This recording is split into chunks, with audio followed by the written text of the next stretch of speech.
solitary man, a solitary man.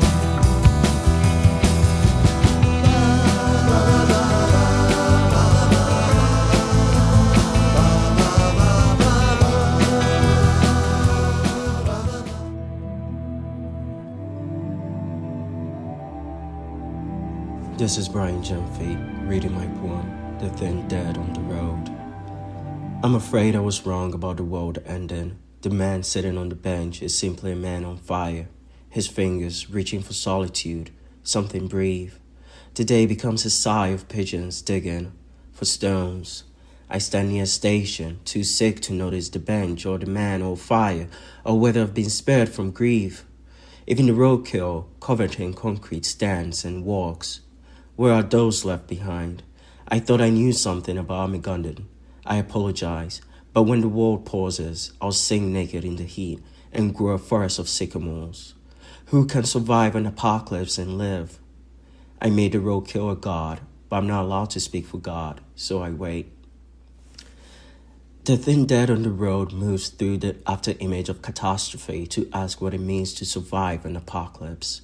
I'm interested in Black ontology, a way of defining existence, spirit, and self outside colonial metaphysics.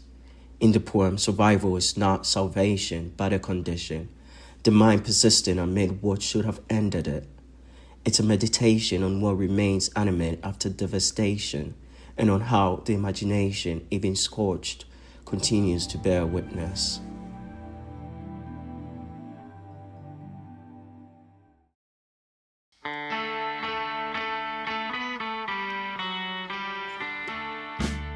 December 13th, the Lo-Fi Charity Christmas Show with The Dangers, Bob and Lisa, Dust on the Radio, Hooch Hound, and our good friends Dan and Cindy, all performing for you for just a can of food, bring cans of food for our charity. Each can of food gets you a ticket, and there's a raffle with a bear. How can you lose?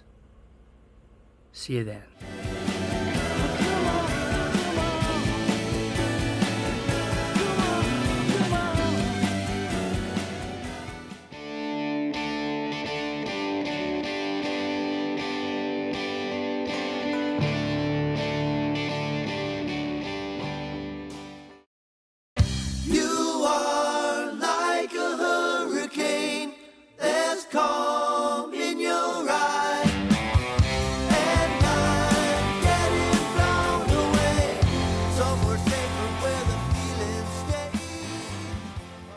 Welcome to the Lo-Fi Lounge and our mini documentary with The Dangers, talking about their new covers album that's just come out. You're going to get a chance to hear from Ralph and Ray and Robert and Brad and Mike and myself and how we chose the songs we chose and just how we felt about the project. The Dangers doing covers, unbelievable, but true.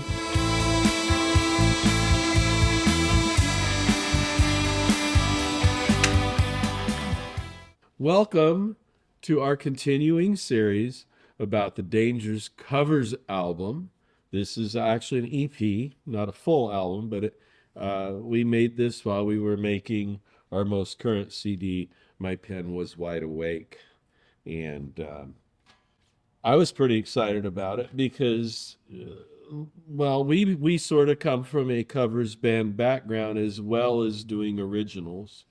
And I don't know. It's always been sort of a bucket list thing for me to talk Chris into doing with the Dangers.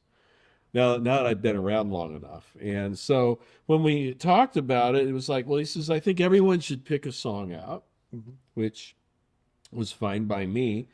And Robert, who is our newest addition to the Dangers, we actually go way back. So it was, we had the conversation about it right away. Mm-hmm. And you selected, I wasn't surprised, that you selected a Beatles song. Of course. Yes. A Little Help from My Friends. Correct. Now, out of all the Beatles songs that you could have picked, why'd you pick that one? You know, of course I want to pick the Beatles. I mean, that's my number one favorite band on my top 5. They're top of the list for sure. And, you know, I was really honored to finally get to play with the Dangers. You guys asked me to come, and I got to be on this album. So that was really fun. And I'm in a band with my friends, and you and I, we go way, way back, like to the 80s. Yeah.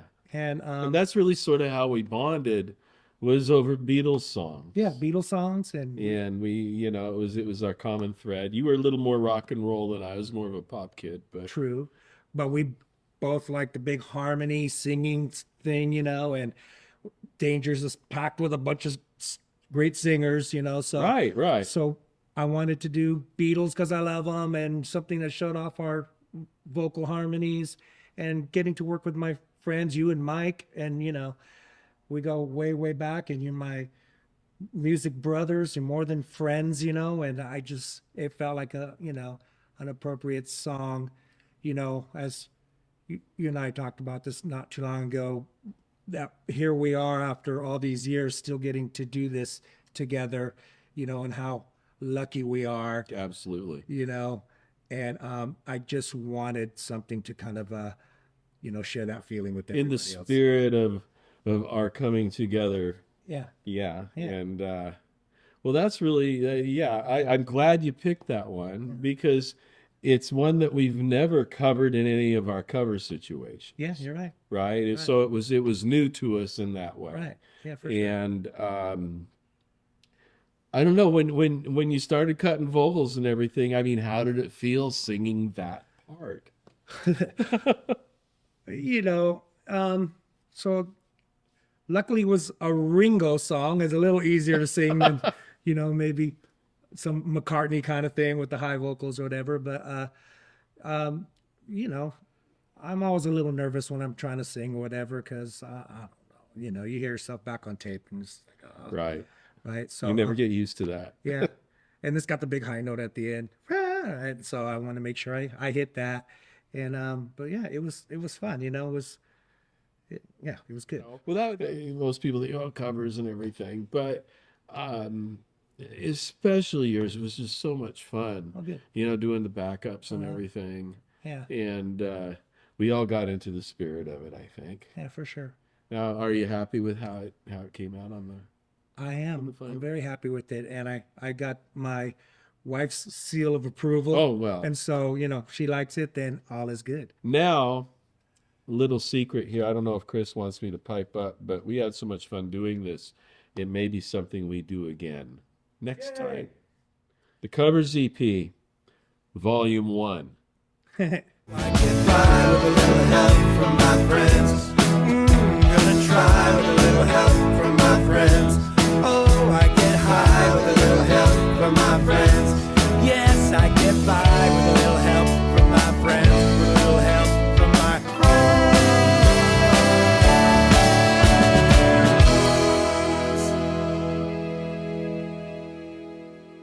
This being BANDCAMP Friday, if you go to thedangers.bandcamp.com and get the new Covers EP, you're going to get a free documentary of how we did it. 40 minutes of fun, 2 for the price of 1. See you there.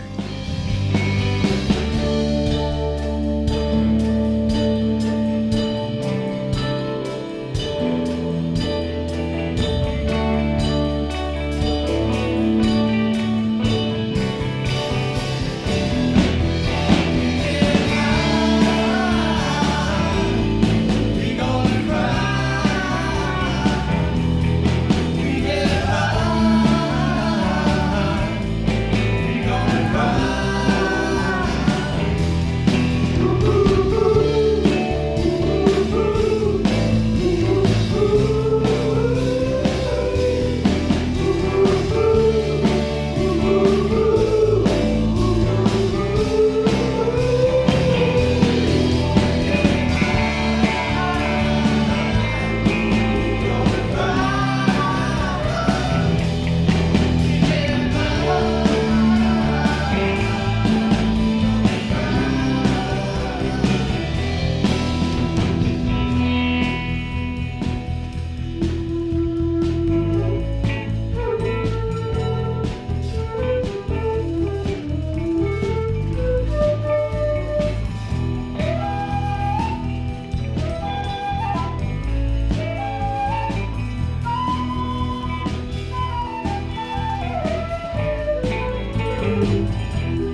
Jonathan, welcome to the Lo-Fi Lounge. We're here to talk about your new releases coming on Bandcamp in just a couple days.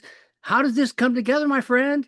Well, you were heavily involved in this because it happened at the studio there in Redlands, California, the day after the camp out. That was our 20th year camp out. Of course, it wasn't the 20th camp out, actually, but Camper had played on Friday night and Cracker on Saturday night, Third Mind on Saturday night, Victor Krummenacher also. And so the following day, no, we weren't tired at all in the afternoon and drove over to Redlands, and Victor was going to play a set of his songs some of which we had played the night before. Different group though, with just Greg and Chris and I. Yeah. So it's all Camper Van Beethoven people. So, I just wanted to improvise with those guys. And so I set up a few ways of doing that, and we just did it. And that's what that was recorded. Maria recorded it in Pro Tools there. So I got the Pro Tools files when I got home and started mixing them. It really was tremendous fun. And when they have the campouts, and sometimes even when they don't have the campouts, we do this, 5-stock show, and it's, sometimes it's local folks, but when we're really, really lucky, we get some non-local folks like you guys. You as the three of you guys, and maybe Cruz too, did a show at Lo-Fi a few years ago, and it was this intimate setting. It was a nighttime. Yeah. And it was just so much fun. But I'm so glad that we hooked up for you to do a solo set, or with your buddies, because that jam was cool. Well, it's really funny, it's like, of course, when you're improvising, I'm just sort of playing off what's happening in the room, and like I've some things that I can go to and use, but I didn't realize, afterwards, we did Victor's set and my set, and then we went and ate dinner, and we were just looking at each other like, oh man, I gotta get some sleep. and so I didn't listen to the whole thing until much later when I got it home, and I realized, wow, we really know what we're doing in a way. Like, we've been playing together for so long that, like, the ability to just make music based on all of our different fandoms and references within the band. Like, when I hear, Victor doing something that relates to, I don't know, some, early 80s Violet Prunes or something like that, and it's like, oh, okay, well, we'll go there, or I go to some Can thing and he's like, oh yeah, well, we'll go there. And Greg's like, right on it. Chris Pedersen, right on it. Yeah. So there were some changes that happened in some of those tunes that are like, it's I don't understand how it happened. It's like some music fell out. It's like we're sort of squeezing our instruments, and like some music fell out there. Well, it was, and I think knowing you guys for such a long time gives me that chance to have experienced that arc, right? From way back then to now, or even when you played at the studio previously, I got that same sense where these folks they're playing their history in a way. Right. But they're also playing themselves in the moment. And that's what was so cool about it. That was what was really interesting about it. I think also because it was like the come down for the entire week of, doing camp out and playing all those shows. And it was very, very exciting. And so we kind of all just sort of like let go in a way, so it's like, okay, whatever happens, happens. And it happened. Everyone has to be involved, including the people in the audience. Yeah. And I mean, you're playing as much with the people that are in the room with you, really, because you're like picking up on how people are reacting to what's happening, what's happening in the music. And when it becomes like, when there's tensions, you can feel it and the resolutions. Yeah. You can sort of feel it in the whole room. I mean, it is funny because it's like a lot of times people go to concerts. I mean, not this audience, of course, because I think that they were ready for it. Oh yeah. But a lot of times people will go to concerts and they'll be like, gosh, I hope they don't play, I hope they play their old albums, because like when they play their new stuff, I don't know it well enough, In here, it's much more kicked back and it's much more relaxed. And right. I got that same sense from you guys. Is that you guys sort of started into it, and then you were all kind of completely open to each other in ways that only guys that knew each other for 40 years could do. Right. I know it is a funny thing. And I mean, it reminds me of 20 years ago when we got together, as I guess 2002, we got together to rehearse to like play as Camper Van Beethoven again. Right. And I remember like these rehearsals in New York, and I thought, just sort of let muscle memory do it when we hadn't played the songs for 10 years. Right. And I thought, oh, I know what they're going to do. This is how I learned how to play in a band, was by playing with these guys. When so you got back home and I'm sure you slept for about a week, and then right, and then you start listening to this music. When did you dawn on you that you want to go ahead and turn it out? In October. Okay. I mean, it's like I was working on it in October, and I sent some MP3s to Chris and Greg and Victor, and they were like, "Oh, this is pretty cool," and I was like, "I can make this sound better, actually." How did you decide what you were calling everything? That's very funny. It's Paul Quinn, right? He Yeah. usually titles all of the improv sets, like, because he just writes down titles while we're playing them, and then we use them later. But on this one, I didn't get those titles, so I had to like look through notes of things when I just randomly write down names or whatever these things are. And these titles actually a lot are from little phrases or Jamling Shruff, for instance, is a name that was an alias of somebody's alias in a book by Antoine Volodine, I think. The first one is called Going Together Through, with a subtitle of what is left to be gone through. The second one is called Flipping the Sign. And the third track is called Jamling Shruff, but that's DJAMLING and then SCHRUFF. Jamling Shruff. And then the fourth one actually is called on the thing is called Regroover, but it's because I sort of cut it up. I cut out. I tried to do a song, but they didn't know it, and so it sort of failed. But I cut out some of the instrumental sections of it and put them together. And everybody was leaving from that thing. Folks were so thankful that it happened. They go, "Good, I'm glad. Yeah, that's great." Yeah, there was so much fun, and they really love you guys, but you gave them a whole new reason to love you, right? Yeah, well, I mean, it's like there's so much. I mean, that's Camper Van Beethoven is a really interesting band where it's like each individual of it just can, do a whole show by themselves. It's like, oh, you have all that within you. So, and Greg's making all these really interesting records these days also. And Victor, it just put out his his new album. one. Yeah, his new album. So it's like, geez, okay. But in some ways it's kind of like, I feel like I think I said this before. It's like when you come home after like you've been on vacation for a week, and your plants that you haven't watered are starting to flower because they're desperate, and it's like, oh shit, there's no more water. I guess we better just make new flowers. That's sort of how I feel about music these days.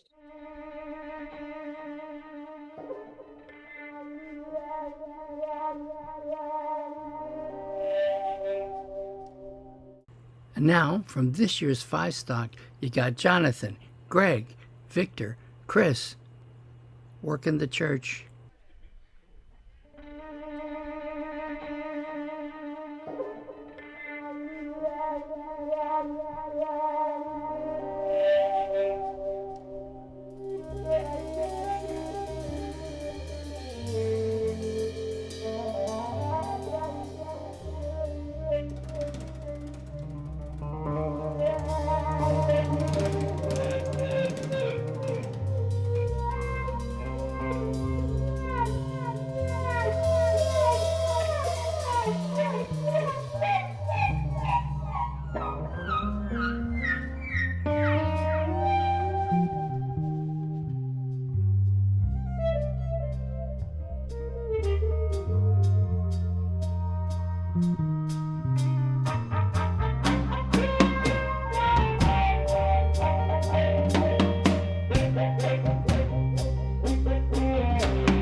who would I have loved to play at Five Stock this year?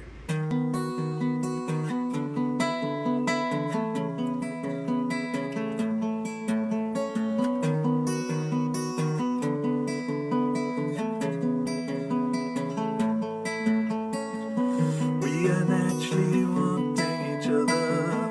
Lay it down upon this mossy forest floor. We'll carry dawns to each other in the spray of this crashing salty shore.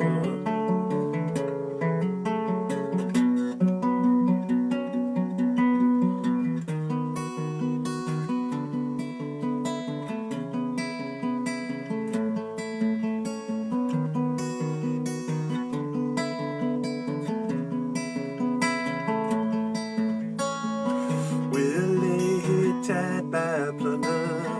Every touch brings now and soon and cry. We come when need to discover the hidden shapes and fractals of desire.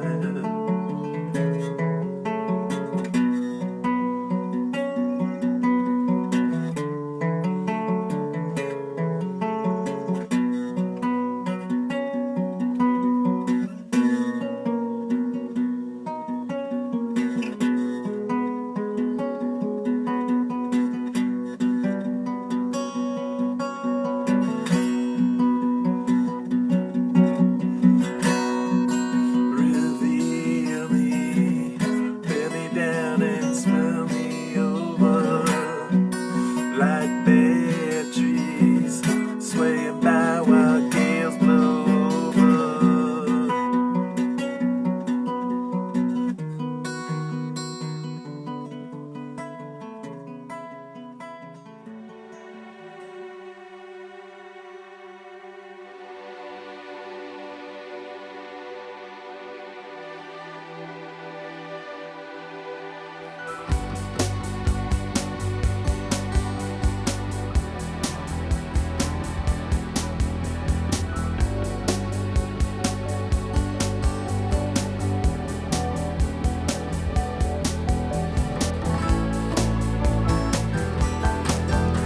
Miles, telephone lines, they're easy to find.